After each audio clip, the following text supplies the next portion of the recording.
예수 그리스도의 생애, 자, 24번째 시간입니다. 자, 오늘은 지난 시간에 이어서 이제 주님께서 십자가에 이제 처형되는 판결을 받으셨죠. 바로 빌라도는 그런 대중들의 협박에 결국 굴복을 한 그런 비겁한 자였고, 그러나 이 모든 일은 다 하나님께서 말씀하신 예언대로 이루어지는 것이죠. 그렇죠?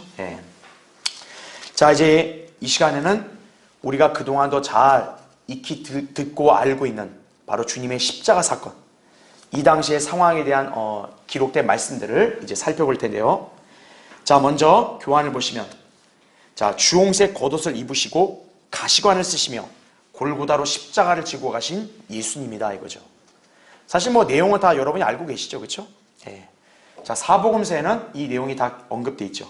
마태복음은 27장 27절부터 32절에, 마가복음 15장 6절부터 21절에, 누가복음은 23장 26절부터 32절에, 또 요한복음은 19장 16절 17절에 그렇게 각각 언급되어 있습니다. 자, 교환을 보세요. 2번. 헤롯으로부터 화려한 자주색 옷을 입고 돌아오신 예수님은 빌라도의 병사들에 의해서 주홍색 겉옷으로 갈아 입혀주셨다라는 얘기죠. 지난 시간에 제가 설명드렸다시피 빌라도가 자기가 이 책임을 지기에는 너무나 부담스러우니까 헤롯에게 보냈단 말이에요. 근데 헤롯이 이제 예수님을 조롱하려고 자주색 옷을 입혀서 다시 빌라도에게 보냈죠. 결국 이제 십자가 처형 판결이 내려지면서 이제 이 빌라도의 병사들이 이제 주홍색 옷을 입히고 예수님을 조롱하는 것이. 그래서 그 교환을 보시면, 제가 밑줄을 쳐놨죠. 자, 자주색 옷은요, 사실 권위를 상징합니다. 하지만 주홍색 옷은 조롱의 상징이에요. 자, 거기다 주님께서는 가시로 만든 면류관을 쓰셨죠. 그 다음에 통치자의 홀 대신 갈대를 드셨다는 얘기죠.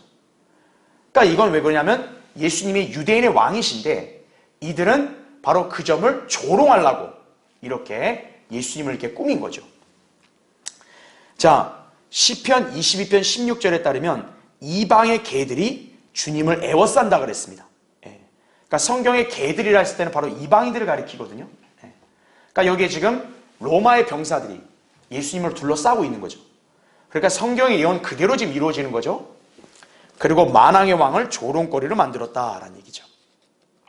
자, 동그라미 3번 보십시오. 로마 병사들은 예수님을 조롱한 후에 그분의 옷을 이제 다시 입혀서 골고다로 끌고 갔습니다. 그게 이제 27장 거기 31절에 기록된 말씀이에요. 자, 그건 우리가 다 아니까 넘어가고요. 또한 그들은 가던 길에 만난 쿠레네 사람 시몬에게 강제로 주님의 십자가를 지고 가게 했습니다. 27장 거기 32절에도 나오고 누가복음은 23장 26절에도 나온다는 얘기죠. 그러니까 주님이 이제 지치시니까, 그래서 이제 그때 길을 가던 이 쿠레네인 시몬을 이제 끌고 와가지고 예수님의 십자가를 강제로 지게 한 거죠. 자, 그때 예수님께서는 백성의 큰 무리와 주를 위하여 통곡하고 애도하는 여인들이 주님을 따라오는 것을 아시고 장차 있을 일을 예언하셨다는 얘기죠. 자, 이 예언의 말씀은 누가복음 23장에만 나와요. 자, 한번 찾아볼까요, 여러분? 누가복음 23장 보세요. 자, 예수님의 십자가의 죽음에까지 함께 따라간 사람들이 바로 여인들입니다. 그러니까 이 여인들은 참 신실하죠, 그렇죠? 그러니까 여인들이 지금 예수님의 이 모습을 볼 때 얼마나 슬펐겠어요. 그런데 오히려 예수님은 이들을 향해서 이렇게 말씀하세요. 거기 28절 보세요. 예수께서 그들을 돌아보시며 말씀하시기를, 예루살렘의 딸들아, 나를 위하여 울지 말고 너희와 너희 자녀를 위하여 울라, 이렇게 말씀하죠. 자, 왜 그러냐 했더니 29절, 보라 그날이 오면, 자, 이 그날이 오면이라는 표현이 나오죠. 잘 표시해 두세요. 그들이 말하기를, 잉태할 수 없는 자와 아이를 낳아본 적이 없는 태와 빨려본 적이 없는 저지 복이 있도다 하리라. 그때 사람들이 산에게 우리 위에 무너져 내리라 하며 또 언덕에게 우리를 덮으라고 말하기 시작하리라. 그들이 푸른 나무에 이렇게 행한 것을 보면 마른 나무에는 무슨 일이 일어나겠느냐고 하시더라, 이렇게 말씀하죠. 자, 바로 이것 때문에 예수님은 지금 그분을 위해서 슬피 울고 있는 여인들에게 오히려 너희와 너희 자녀를 위해 울라고 말씀하세요. 여러분, 이게 말씀이 무슨 의미일까요? 자, 교환을 보세요. 거기 가를 보시면 좀 전에 제가 표시하라는 게 보라 그날이 오면이라 그랬죠? 그럼 이 날은 언제를 가리키냐? 바로 대환란을 가리키는 겁니다. 왜냐하면 여기 보면 예수님이 마태복음 24장에 보면 이 대환란이 올 때 이 젖먹이는 이 어미와 그 아이에게 화가 있다 그랬단 말이에요. 그렇죠? 그러니까 여기서 예수님은 오히려 거기 29절에 보면 잉태할 수 없는 자, 아이를 낳아본 적이 없는 태, 빨려본 적이 없는 저지 오히려 복이 있도다. 그러니까 같이 연관되는 말씀 아니에요. 그렇죠? 그러니까 대환란 때 오히려 이런 여인들이 복이 있다는 거죠. 자, 그러면서 거기 계속 교환을 보세요. 왜 이때가 대환란이냐면 30절이 그 근거가 되는 말씀이에요.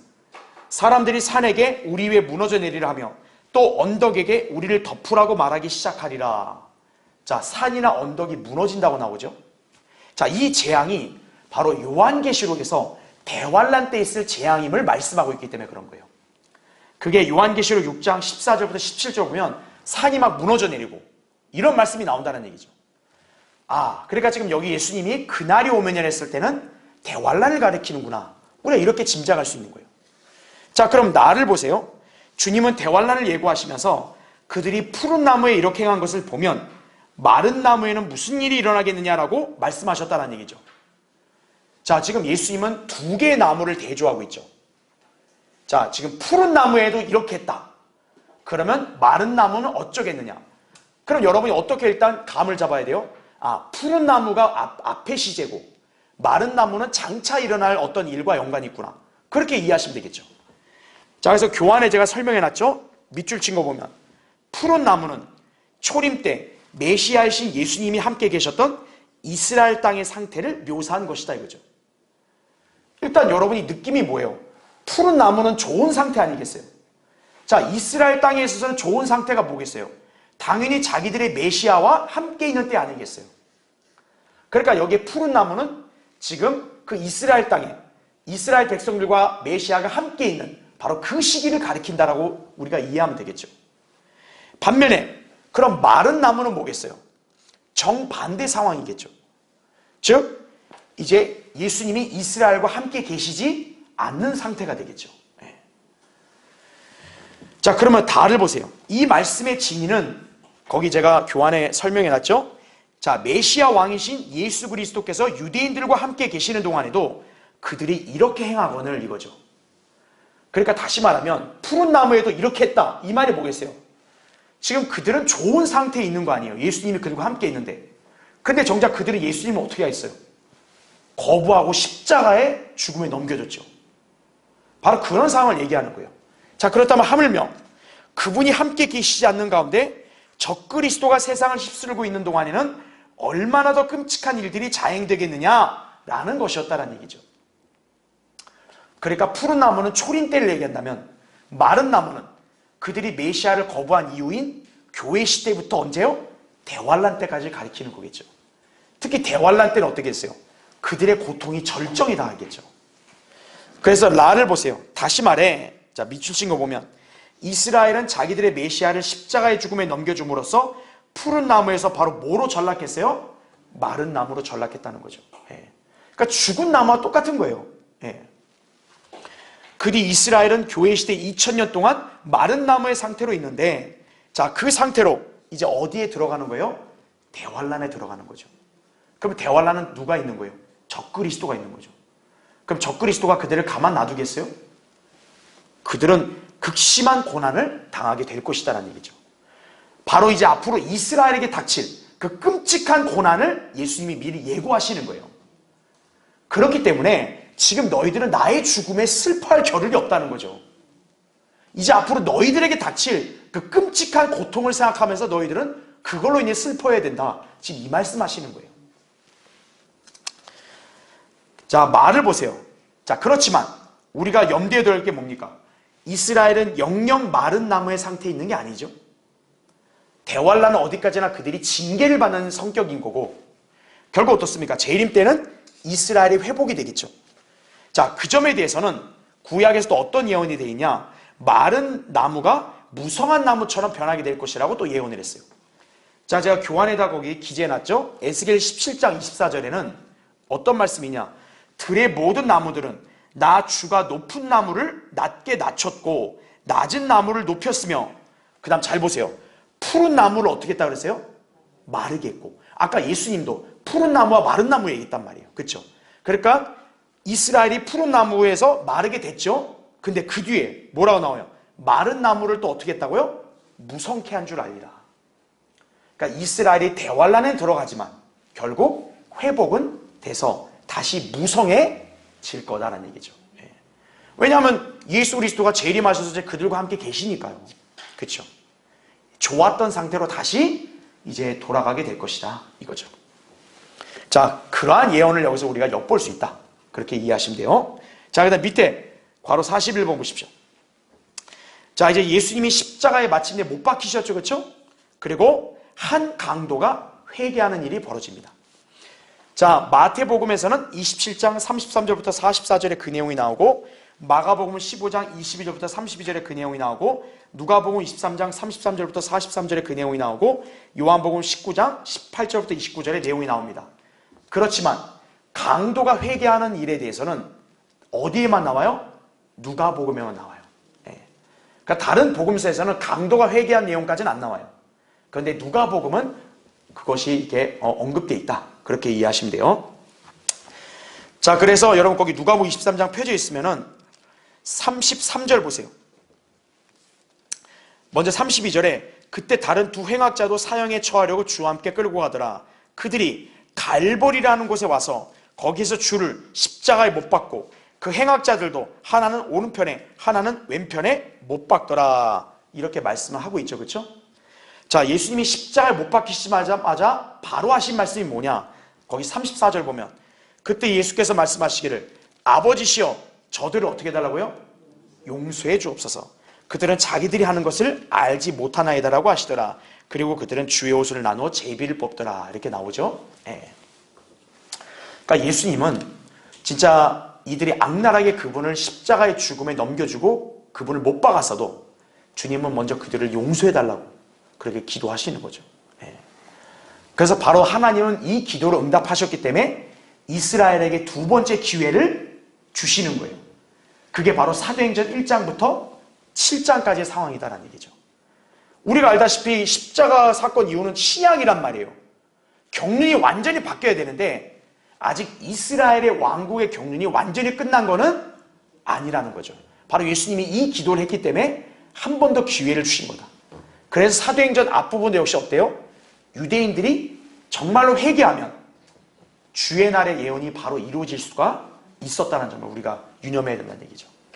자, 일단 그거는 이제 나중에 한번 할 기회가 있고요. 자, 우리 교환을 보십시오. 동그라미 2번. 자, 여기는 갈보리라 그랬는데 마태복음에는 골고다라는 장소의 이름이 나옵니다. 그렇죠? 자, 골고다는 해골의 장소란 뜻이에요.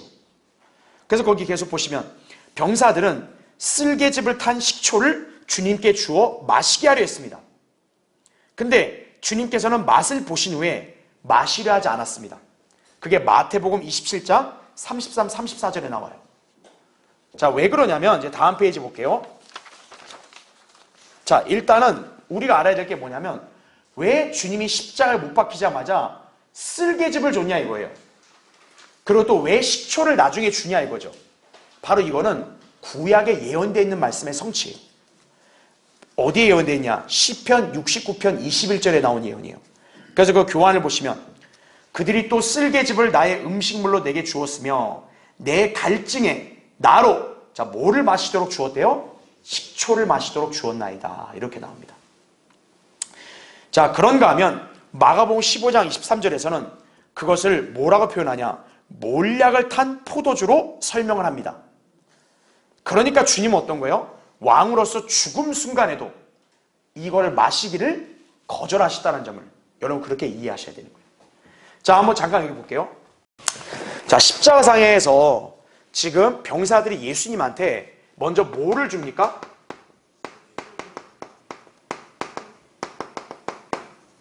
쓸개즙을 탄 식초를 줘요. 근데 예수님은 이거 어떻게 합니까? 거절합니다. 마시질 않아요. 왜 그러냐 했더니 마가복음에 보니까 이거는 마치 뭐와 똑같은 거냐면 몰약을 탄 포도주라는 거죠. 다시 말하면 술이에요. 그러니까 왜 술을 주냐면 이 십자가에 못 박히는 게 엄청난 고통이거든요. 일종의 뭐냐면 약간 마취제인 거예요. 그러니까 이제 죽음을 앞둔 사람한테 그냥 술을 먹이는 거죠. 근데 예수님은 어떻다는 거예요? 이거를 마셨다 안 마셨다? 안 마셨다는 얘기예요. 이게 술이라는 걸 아셨기 때문에 어떤 거예요? 거절하신 거예요. 그래서 잠언 31장 4절에 보면 왕은 술을 마시면 안 된다 그랬어요. 독주를 마시면 안 되고 독주는 죽게 된 자에게 주라고 합니다. 그러니까 사실 십자가 위에서는 이 독주를 죽게 되는 사람이니까 주는 거예요. 근데 예수님은 안 마셨다는 얘기죠. 술이니까. 왜냐? 왕에겐 적합지 않다고 성경에 말씀했기 때문에. 그러니까 성경을 그대로 지키신 거예요, 예수님은. 반면에 이제 이거 다음에는 뭐가 있냐? 식초를 줘요. 이건 언제냐면 예수님이 이제 죽기 직전에 목마르다고 말씀하니까 이때 식초를 줍니다. 요한복음 19장 28절에. 그러니까 이때 식초를 예수님은 마십니다. 이건 이제 마셔요. 그러니까 이게 뭐 서로 안 맞는 거다 이게 아니라 이때는 보통 식초라는 거죠. 예. 그러니까 원래 여기서는 이따 설명드리겠지만 예수님이 물을 원했는데 이 사람들이 물이 아니라 뭘 준 거예요? 그냥 식초를 준 거예요. 예. 그러니까 그것도 참 심오한 의미가 있어요. 자, 어찌됐건 이거를 볼 때 이 두 가지가 주어진 것은 방금 제가 얘기한 시편 69편의 예언의 성취다라는 얘기죠. 쓸개즙을 줬다. 식초를 줘 마시겠다. 그러니까 그 구절을 자세히 보면 그 예언이 쓸개즙을 마셨다는 말은 안 나와요. 그러니까 쓸개즙은 주어줬고 식초를 주어 마셨다. 이렇게 나왔다 이거죠. 그러니까 성경 예언 정확히 이루어진 거죠. 쓸개즙을 주어줬죠. 다만 안 마신 거고 식초는 마셨다는 얘기죠. 그걸 여러분 이해하시면 되는 거예요. 동그라미 3번을 보세요. 로마 병사들은 주님을 십자가에 못 박은 후 주님의 옷을 제비 뽑아 나눠 가졌습니다. 자, 이 역시도 시편의 예언이 성취된 사건이었다는 얘기죠. 그러니까 그 시편 22편 18절 나오죠. 그들이 그들 가운데서 자 보세요. 뭐를 나눠요? 내 겉옷을 나누고 그 다음에는 내 속옷은 어떻게 했대요? 제비 뽑았다 나옵니다. 자, 여기서 예수님이 입으신 이 옷에 관한 진리를 한번 살펴볼 필요가 있어요. 자, 그 교환 밑에 가를 보세요. 주님께서 입으신 옷은 일단 겉옷이 있죠. 그 다음에 요한복음 19장 23절에 보면 통으로 짠 속옷이라고 나옵니다. 그러니까 여러분은 예수님이 옷을 입으실 때 겉옷을 일단 입었고 통으로 이렇게 딱 짠 속옷을 입었다. 일단 이해하시면 돼요. 자, 로마 병사들이 이 겉옷을 몇 조각으로 나눠요? 4조각으로 나눕니다. 근데 속옷은 통으로 짜졌기 때문에 이건 나눌 수 있어 없어요? 나눌 수 없는 거예요. 그래서 총 옷은 몇 조각이 된 거예요? 5조각이 됐다 이거죠. 그래서 이 5조각을 놓고 제비를 뽑은 거예요. 자, 그러면 거기 밑줄을 쳐놨죠. 왜 하필 5조각이냐 이거예요. 성경에서 5은 늘 뭐와 관련돼 있다고요? 죽음과 관련이 있다는 얘기죠. 창세기 5장이나 로마서 5장을 보면 우린 정확히 알 수 있는 거죠.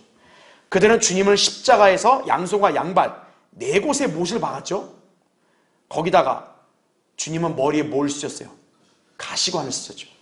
그러니까 주님이 고통당하시는 그 부위도 어떤 거예요? 총 5군데인 거예요. 너무나 심오하죠, 그렇죠? 예.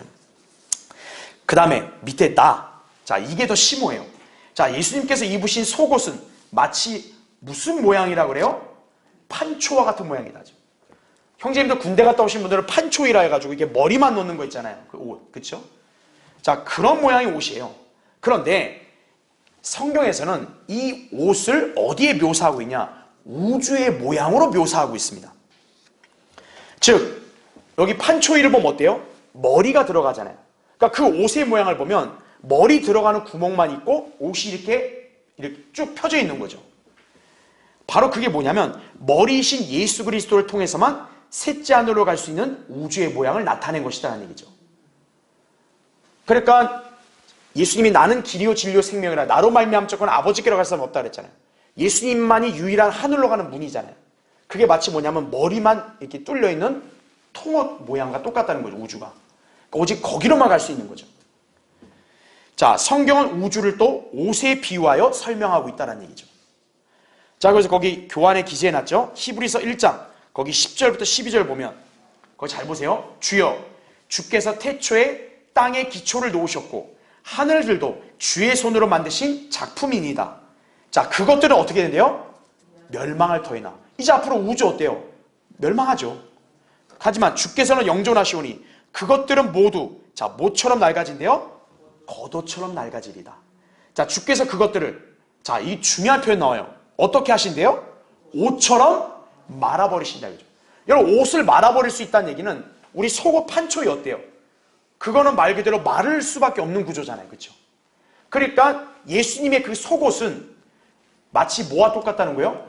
우주의 모양과 똑같다는 거죠. 그러니까 우주는 마치 뭐와 똑같은 거예요? 하나님이 옷을, 하나님의 영광을 옷 입은 것과 똑같다고. 그렇게 우리가 이해하면 되는 거예요. 그래서 예수 그리스도께서 왜 하필 속옷을 통옷으로 입었냐? 그 이유가 있는 거예요. 바로 우주가 바로 하나님의 영광을 가리고 있는 옷이거든요. 그러니까 우주가 멸망하는 게 마치 뭐와 똑같은 거예요? 옷을 말아버린 것과 똑같다는 거죠. 그러니까 우주가 옷과 같다는 거예요. 바로 속옷과 똑같다는 거죠. 그러니까 예수 그리스도가 속옷을 입었다는 얘기는 그분이 곧 하나님이시라는 걸 또 입증하시는 거예요. 자, 동그라미 4번. 십자가 밑에 죄인들이 조롱하던 예수님의 십자가 명패.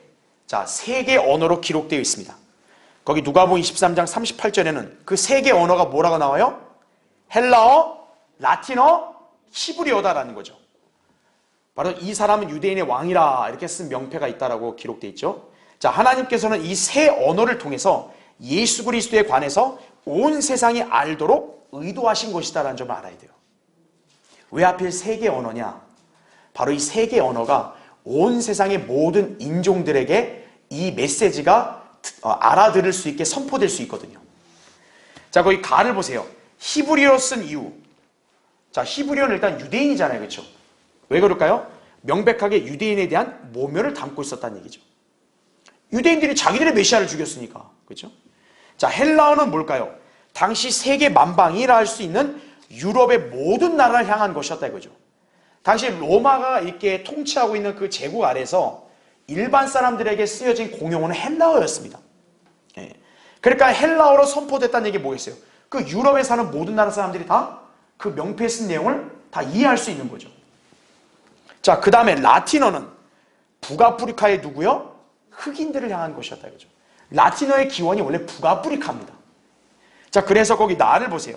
히브리어는 유대인들이잖아요. 유대인은 셈족이죠. 헬라어는 유럽이니까 야페 쪽 백인이죠. 그 다음에 라틴어는 아프리카는 함족이죠. 그걸 대표하는 언어이기 때문에 바로 주님께서 유대인의 왕이라는 내용을 전 세계의 백인종, 흑인종, 황인종 모든 인종들을 향해서 선포되는 효과가 있는 셈이 되었다는 얘기죠. 그래서 왜 이 세 개 언어냐? 하나님께서는 지구상의 모든 사람들에게 바로 이 십자가에 못 박히신 분이 누구인지를 알리기 위해서 그렇게 하신 거다. 그렇게 이해하시면 되는 거예요. 자, 이제 밑에 동그라미 5번 보세요. 주와 함께 십자가에 못 박힌 행악자들 중에 하나가 자, 주님을 욕했죠. 그랬더니 다른 행악자가 그를 꾸짖고 회개했습니다. 그러자 주님은 그 강도가 죽어서 낙원에 있을 것을 보장하셨어요. 여러분, 거기 누가복음 23장 펴져 있으면은 39절 한번 보세요. 그때 매달린 행악자 중에 하나가 주를 욕하며 말하기를 내가 그리스도이거든 내 자신과 우리를 구원하라고 아니라 그러나 다른 행악자가 되받아 그를 꾸짖어 말하기를 내가 동일한 정죄함을 받고 있으면서 또 하나님을 두려워하지 아니하느냐? 우리는 행한 일에 대한 보응을 받는 것이 참으로 당연하지만 이분은 아무 잘못을 행한 것이 없도다라고 하고 이렇게 나오죠. 자, 특이한 게 마태복음이나 마가복음을 보면은 두 명의 강도들이 다 주님을 비난하고 욕했다고 나오거든요.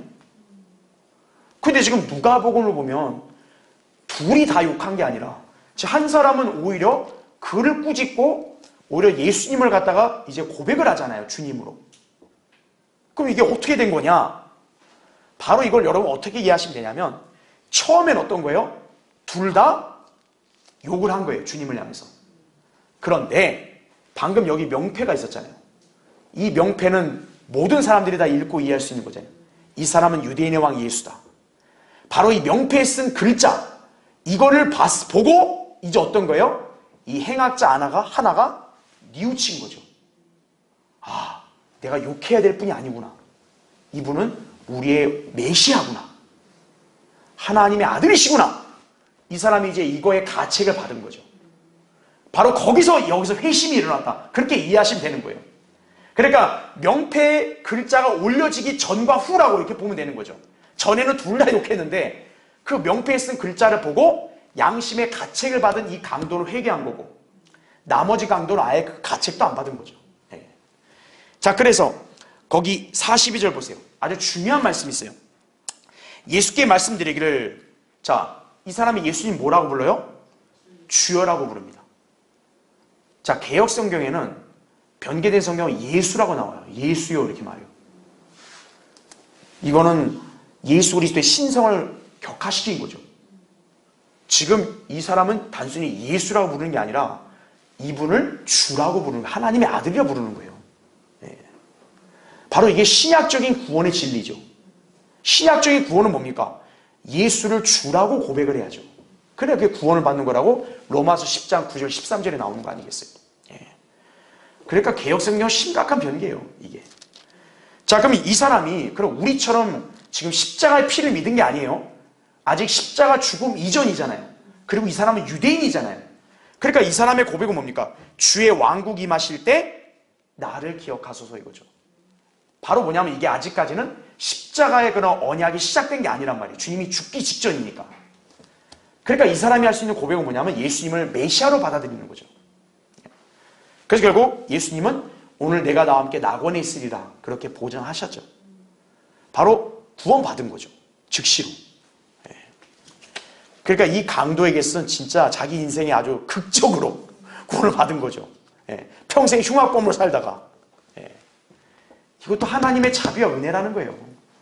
그걸 아셔야 돼요.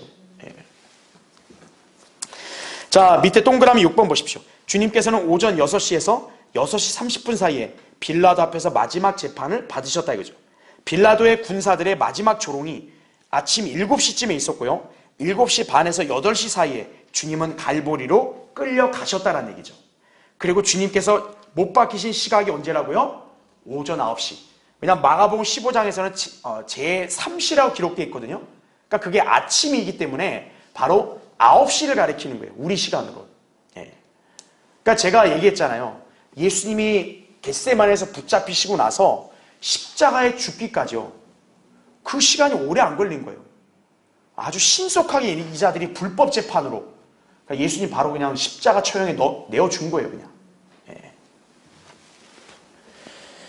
자, 그래서 예수님이 9시에 십자가 못 박혔죠? 그리고 이제 12시가 되자 오후 3시까지 온 땅이 어둠을 덮였고 오후 3시경에 주님은 죽으셨다라고 사복음서에 기록되어 있다는 얘기죠. 자, 그래서 거기 괄호 42번 보세요. 십자가에서 숨을 거두셨고 성전의 휘장이 찢어졌고 무덤이 열렸다. 자, 이렇게 나오죠. 자, 이 사건 역시도 마태복음은 27장 45절부터 56절, 마가복음 15장 33절부터 41절, 누가복음 23장 44절부터 49절, 요한복음 19장 30절부터 37절에 그 관련 내용들이 언급된다. 이해하시면 돼요. 자, 동그라미 2번 보십시오. 누가복음에서는 해가 어두워졌다가 나옵니다.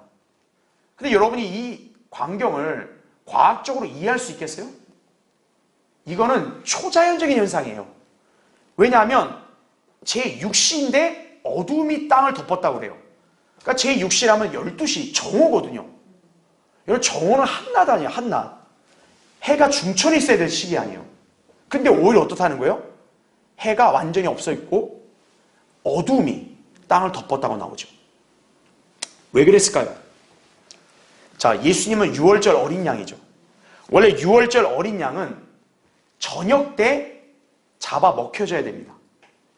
근데 지금 주님은 십자가에 죽으면 나다는 얘기했어요. 그러니까 하나님께서는 바로 이분이 유월절 어린 양이라는 걸 입증하기 위해서 어떤 거예요?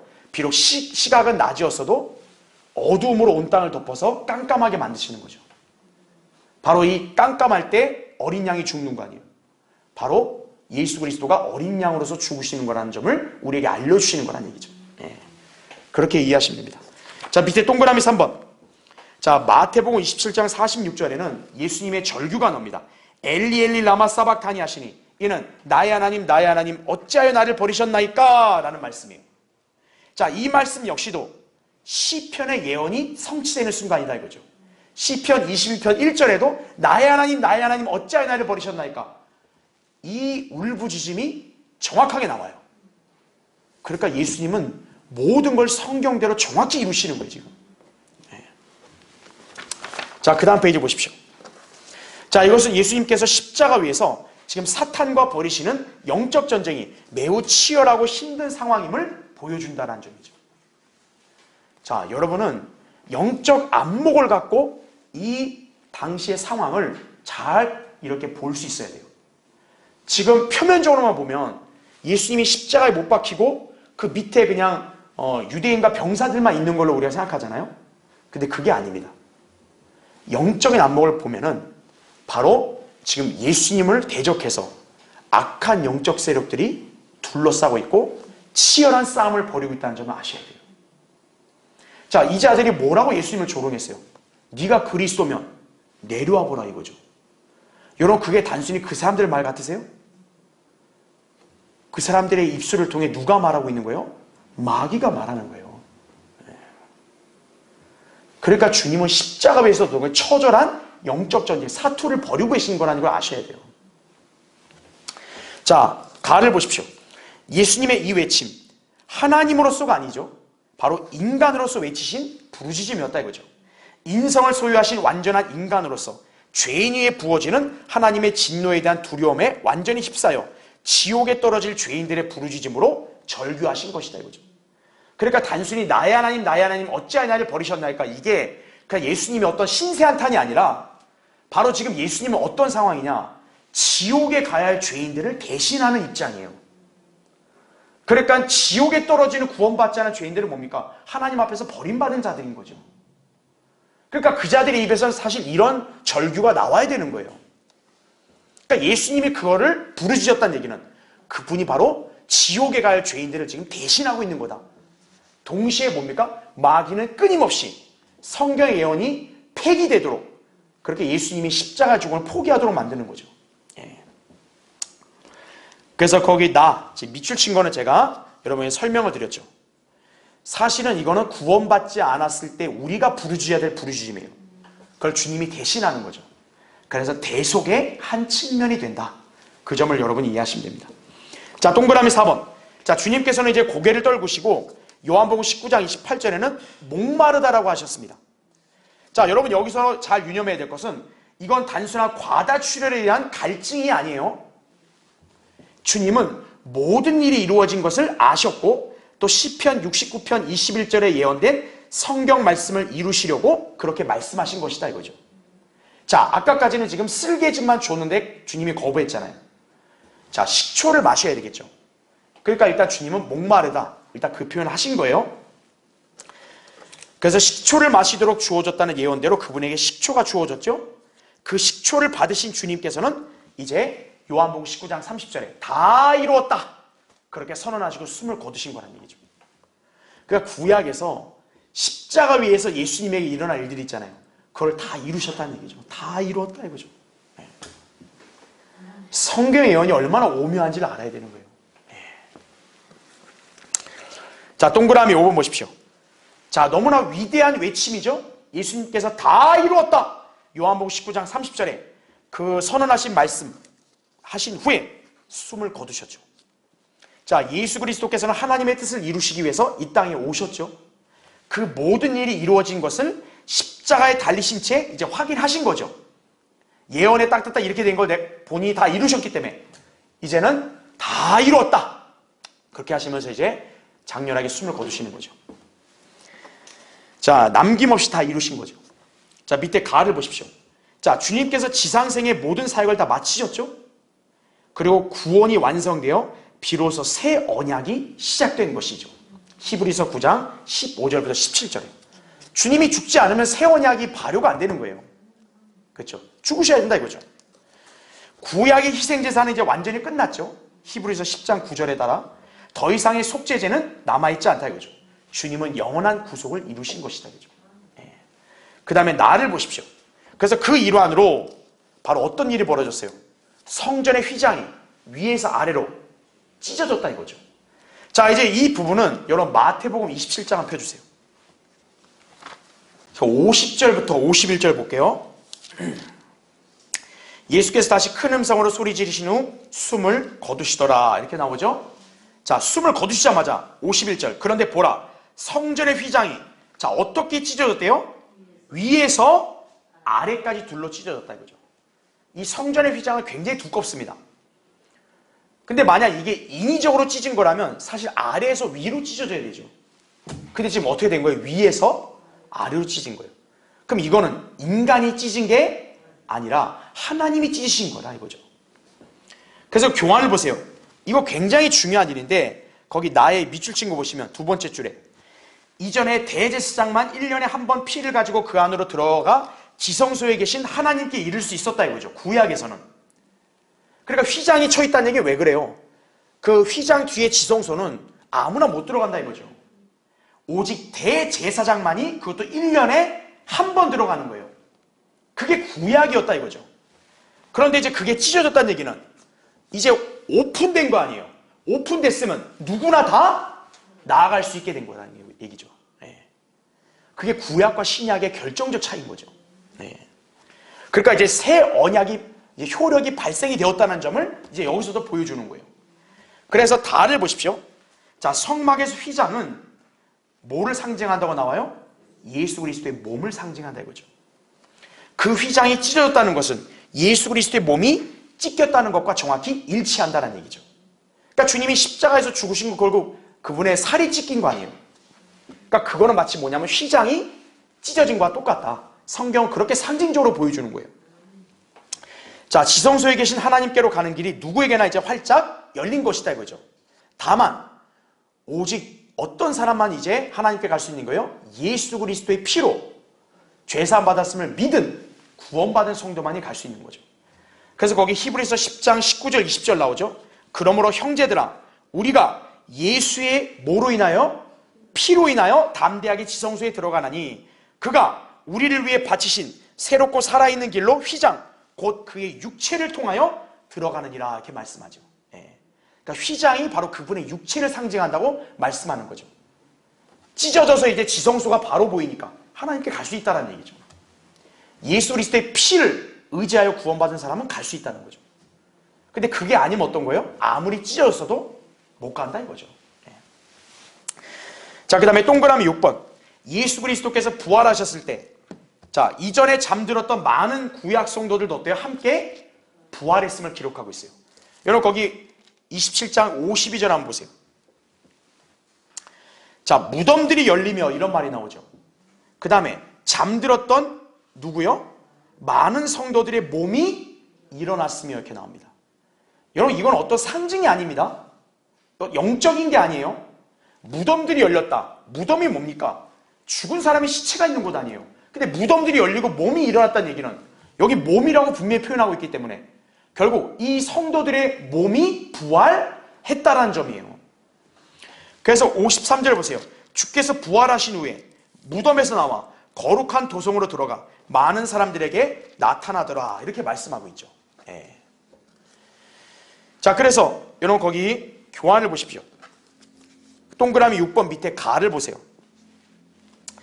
자, 일단 신약 성경에서 먼저 최초의 부활이 나오죠. 자, 이 부활은 바로 첫 번째 부활 가운데 맨 처음 일어난 부활이다. 그렇게 여러분 이해하시면 되는 거예요. 예.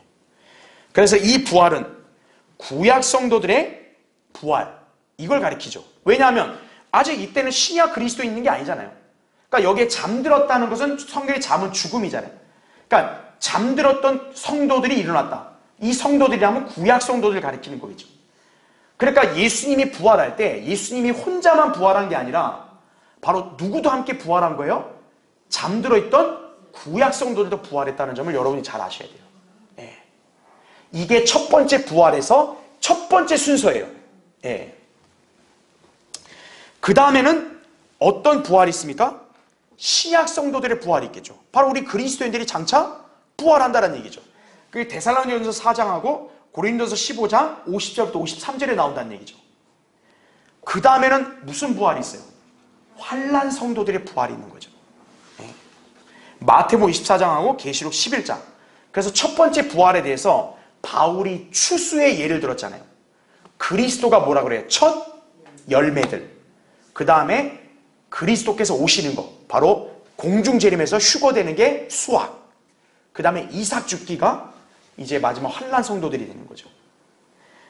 자, 그럼 이제 나를 보십시오.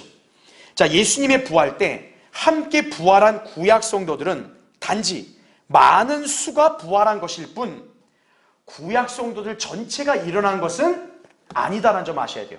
왜냐하면 거기 우리 아까 52절 보면 많은 성도들이 나오잖아요. 모든 성도란 말이 아니에요. 그렇죠? 그 말인즉 몇몇 구약 성도들은 이때 부활하지를 않았다는 얘기죠. 그럼 나머지 성도들은 언제 부활하겠어요? 환난 성도들이 부활할 때 부활하겠죠. 예. 그렇게 에스겔 37장, 그 다음에 이사야 26장 19절부터 21절, 마태복음 24장 29절부터 31절, 시편 50편 1절부터 6절을 보면 구약에서도 부활과 휴거에 관한 예언이 나와요. 그러니까 그거는 어디까지나 이스라엘의 부활과 휴거를 가리키는 거거든요. 그렇기 때문에 그것은 바로 언제다? 재림 직전에 환난 끝에 휴거 때 부활한다. 그렇게 보면 되는 거죠. 그러니까 우리가 알아야 될 건 뭡니까? 신약 그리스도인들은 바로 휴거 때 우리가 부활하는 거고 나머지 구약의 성도들이나 대환란 때 성도들은 환난 끝에 환난 성도들의 부활에 참여한다. 그렇게 이해하시면 되겠죠. 예. 자, 그 다음에 동그라미 7번 보십시오. 한편 요한복음 19장 31절에는 예수님이 죽으신 날을 가늠할 수 있는 증거가 나옵니다. 자, 그 교환에 기재되어 있으니까 보세요. 그러므로 그날이 여러분 잘 거기 표시해 주세요. 무슨 날이라고요? 예비일인 까닭에 유대인들이 그 시체들을 안식일에 십자가 위에 남겨놓지 않으려고 이는 자 이게 중요합니다. 이 결정적 표현을 잘 보세요. 그 안식일은 뭐라고 나와요? 큰 날입니다. 그러니까 이때 안식일은 보통의 안식일이 아니라는 거죠. 그래서 빌라도에게 요청하기를 그들의 다리를 꺾어서 치우게 해주소서라고 하더라 이렇게 나옵니다. 자 밑에 가를 보세요. 여기서 그날은 바로 뭐를 말한다고요? 6월절 예비를 말한다 이거죠. 마태복음 27장 62절에서는 예수님께서 숨을 거두신 그날을 기준으로 그 이튿날은 뭐라고 나와요? 예비일 다음 날이라고 말씀한다 이거죠. 또한 누가복음 23장 54절에서도 그 예비일 다음 날이 또 뭐라고 말씀해요? 안식일이라고 말씀합니다. 자 다음 페이지 보십시오. 자 그러다 보니까 이 큰 날의 안식일을 모르니까 카톨릭이나 개신교는 예수님이 죽고 그 다음날 안식일? 안식일은 토요일. 아이고 예수님이 금요일날 죽으셨네. 이렇게 착각을 하는 거예요. 근데 여기서 얘기했잖아요. 이 안식일은 큰 날이라고 그랬다고요. 그러니까 날을 보십시오. 6월절은 첫째 달 14일에 지켜지는 특별한 안식일로 꼭 토요일이 아닌 날이 될 수도 있다는 얘기죠. 왜냐하면 제가 예전에 설명했잖아요. 6월절 다음이 뭐예요? 무교절이죠. 무교절의 첫날은 뭐로 지켜야 된다 그랬어요? 안식일로 지켜야 된다 그랬어요. 그러니까 6월절을 바로 껴서 다음 날은 안식일인 거예요. 바로 그걸 가리킨다는 얘기죠. 그러니까 만약 6월절이 있는 그 주라면 그 한 주에는 안식일이 총 2번 있을 수 있는 거예요. 네. 그러니까 이런 상황을 염두에 두신 성령께서는 그런 안식일에 대해서 큰 날이라는 설명을 덧붙이신 것이다라는 얘기죠. 그래서 밑에 달을 보세요. 거기 밑줄 친 거 보면 예수 그리스도께서 숨을 거두신 날은 바로 언제라고요? 수요일 곧 6월절 예비일이었다 이거죠. 그래서 다음 날인 목요일은 뭡니까? 큰 날이라 불리는 특별한 안식일이었기 때문에 자 숨을 거두시던 수요일 저녁 6시 이전에는 그들의 율례에 따라 바로 뭐를 치워야 했어요? 시체를 치워야만 했다라는 얘기죠. 그러니까 아까 예수님이 오후 3시에 십자가에서 죽었다 그랬잖아요. 근데 유대인의 시간 개념은 오후 6시가 그 다음날로 넘어간단 말이에요. 그러니까 그 다음날 6시가 넘어가면 안식일이 돼버리기 때문에 안식일에는 시체가 있으면 돼요? 안 돼요? 안 된다고요. 그러니까 이들은 지금 십자가에 매달려있는 예수님의 시신을 어떻게 해야 돼요? 6시 이전에 빨리 치워야 돼요. 그러니까 긴급한 거죠. 그렇게 우리가 이해하면 된다는 거죠. 그래서 밑에 라를 보십시오. 이후 주님은 사흘낮과 사흘밤을 자 어디에 계세요? 땅의 심장 속에 계셨죠. 마태복음 12장 40절에 그리고 토요일 저녁 6시경에 부활하셨다는 얘기죠. 그래서 마태복음 28장 1절이나 마가복음 16장 1절의 안식일은 큰 날이라 불리는 특별한 안식일과 달리 이때는 보통의 안식일, 토요일을 가리킨다. 그렇게 이해하시면 되는 거예요. 자, 잠깐 여기 보면요. 우리 예수님의 십자가 죽음이 있잖아요. 이 죽음 다음에 안식일이란 말이 나와요. 그렇죠. 예.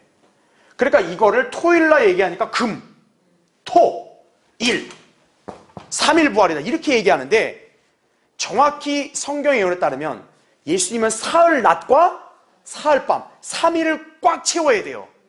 근데 만약 이걸 금요일이라 해버리면 이미 금요일 오후가 넘어가서 저녁이 다가오는데 하루가 제대로 안 되죠. 그렇죠?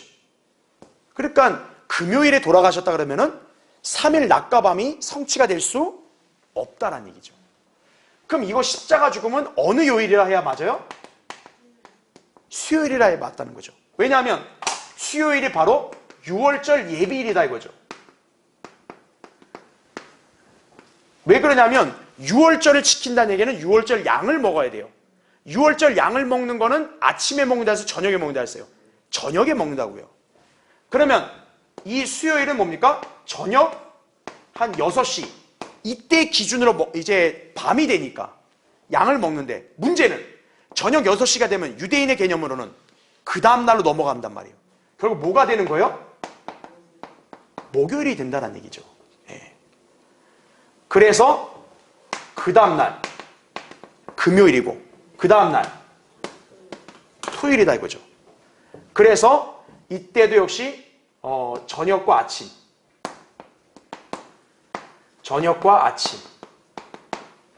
그 다음에 저녁과 아침 해가지고 이렇게 해야 꼬박 3일 밤이 되는 거죠. 그래서 유대인의 시간 개념으로는 토요일 저녁 6시가 아침부터 해서 저녁 6시가 넘어가면 우리로는 일요일로 바뀌는 거예요. 그러니까 여기서 토요일 저녁 6시 6시 이후는 안식일이 끝나는 거죠. 유대인의 토요일이 끝나는 거니까. 그러니까 이때는 일요일이 되는 거죠. 그러니까 주님은 바로 이때 부활하신 거란 얘기죠. 예. 그래야만 어떤 거예요? 3일 낮과 밤이 꼬박 채워지는 거예요. 그래서 예. 그걸 우리가 기억해야 한다는 거죠. 그러니까 여기는 이미 저녁이 포함되니까 여기는 뭐 이렇게 이걸 따로 빼야지, 그렇죠? 예. 그러니까 여기 하면은 저녁 3개, 아침 3개 이렇게 되는 거죠. 예. 그걸 우리가 이해해야 된다, 그죠? 예. 자, 그래서 동그라미 8번 보십시오. 자, 사도 요한은 이런 예수님의 증거를 참되다고 말했습니다. 요한복음 19장 35절에는 그리하여 이것을 본 사람이 증거하나니 그의 증거는 참되도다. 그 사람은 자기가 진실을 말하는 것을 아느니라. 이는 너희로 믿게 하려는 것이라. 이렇게 나오죠. 자, 이유인즉 이 모든 일들은 절대 진리인 성경대로 이루어졌기 때문에 사도 요한이 지금 기록한 이 서신의 증거는 참되다. 우리 이렇게 말할 수 있는 거죠. 그래서 밑에 가를 보십시오. 자, 성경대로 어떻게 이루어진지를 정리하면 병사들은 십자가에 못 박힌 두 강도의 다리를 꺾었습니다. 시체이니까 이걸 꺾어야 된다 해가지고 꺾었어요. 요한복음 19장 32절에. 그러면 원래대로 하면 예수님의 다리도 꺾어야 되죠. 근데 주님 앞에 왔을 때는 이들이 다리를 꺾지 않았다고 나옵니다. 왜냐? 그들은 주님이 죽은 걸 이미 보았기 때문에 그런 거죠. 그러니까 대신 그 병사 중에 하나가 창으로 주님의 옆구리를 찔러서 일종의 확인 사살을 하죠. 정말 죽었는가? 그 옆구리 찔러서 피와 물을 다 쏟았죠. 그렇죠? 근데 요한복음 19장 36절에는 이것 또한 성경을 이루게 합니다. 그렇게 말씀하세요. 왜입니까? 그 교환에 나온 대로 시편 34편 20절 예언. 주님의 뼈가 꺾이지 않고 간수되게 한다라고 예언을 해놨거든요. 그러니까 이 예언대로 이루어지려면 주님의 다리뼈가 부러지면 돼야 안 돼요? 안 되는 거죠. 그러니까 그 병사들이 괜히 안 꺾은 게 아니라 하나님이 모든 걸 주관하시는 거예요. 그리고 6월절 양의 뼈는 꺾이면 안 된다 했기 때문에. 그 다음에 나를 보십시오. 십자가 위에서 목마르신 주님은 물을 원하셨죠, 사실. 하지만 그분에게는 뭐가 주어졌어요? 식초가 주어졌다. 이건 아까 제가 설명드렸죠. 시편의 예언을 성취하는 거고, 또 6월절 양은 절대 물에 닿으면 돼야 안 돼요. 안 된다는 율례를 지켜야 된다 이거죠. 출애굽기 12장 8절 9절에. 그 다음에 다를 보시면 주님이 목마르다 하신 것은 죄와 지옥의 심판에 대한 그림을 보여준다는 거죠. 누가복음 16장 24절에 보면 지옥에 간 죄인이 막 목이 타르니까 물 한 방울 적셔달라 그러잖아요. 바로 지옥에 가는 죄인들은 목마르다는 그런 외침이 나올 수밖에 없는 거죠. 주님이 이 외침을 하셨다는 것은 지옥에 갈 죄인들을 대신하셨다. 그렇게 우리가 이해하면 되는 거예요. 자, 그 다음에 밑에 괄호 43번 보십시오. 자, 예수님이 이제 숨을 거두셨고 예수님 시신을 어떻게 합니까? 아리마대 요셉의 무덤에 안치를 하죠. 요셉이 와서 빌라도의 간청에서. 그래서 그 새 무덤에 안치하고 거기에 누구도 동참해요? 니코데모도 동참한다 이거죠. 이 두 사람의 공통점 뭐냐? 예수님이 살아계실 때는 공개적으로 자신들이 예수님의 제자라는 걸 시인 안 했어요. 근데 예수님이 죽고 나니까 어떤 거예요? 이들은 이제 공개적으로 자신들이 예수님의 제자라는 것을 시인한 거죠, 결국. 예. 자, 마태복음 27장 57절부터 61절, 마가복음 15장 42절부터 47절, 누가복음 23장 50절부터 56절, 요한복음 19장 38절부터 42절에 관련 내용이 나옵니다. 그 다음 마지막 괄호 44번은 선임 제사장들과 바리새인들이 무덤을 봉인하고 경비병들로 지키게 합니다. 이거는 마태복음에만 나와요. 그러니까 왜 그러냐 했더니 이 제사장들이나 종교 지도자들이 음모론을 제시해요. 즉 뭐냐면 이들이 마음에 걸리는 게 예수님이 자기가 부활한다는 얘기를 했다.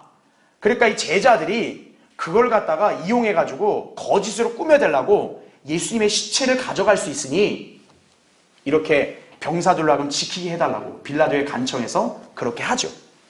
근데 그렇게 한다 해서 예수님이 부활 안 하나요? 네. 한심한 작자들이죠. 그렇죠? 자, 이 자들은 그렇게 해서라도 이 성경의 예언을 막으려 했지만 성경의 예언은 인간이 막다고 막아지는 게 아니죠. 그렇죠? 자, 이제 우리가 다음 시간에 아주 우리에게 너무나 위대한 사건, 예수 그리스도의 부활하신 사건을 살펴보겠습니다.